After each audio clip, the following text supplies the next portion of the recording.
In this video I'm gonna show you how to replace the spark plugs from this Toyota Corolla. So on a hybrid car, if for example you've got 100,000 kilometers run, this means that the engine has run maybe 70,000 kilometers. So it's important before replacing the spark plugs to inspect them first, especially since you get easy access to the coil packs as it is on this car. With a 10mm, let's remove the coil pack bolts.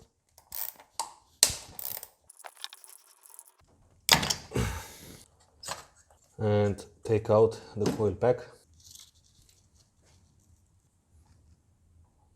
So you're gonna need a 40mm spark plug socket. I've got a 12.1 because it's a little bit more slim. Just place the socket in there and remove the spark plug.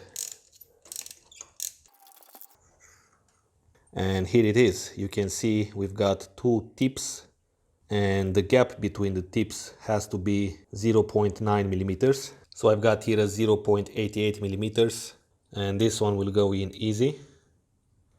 So the gap is okay. This is the type of spark plug it's installed.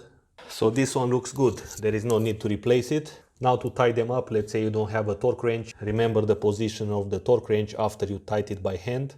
Then you can do a 15 degrees turn and that's gonna be enough.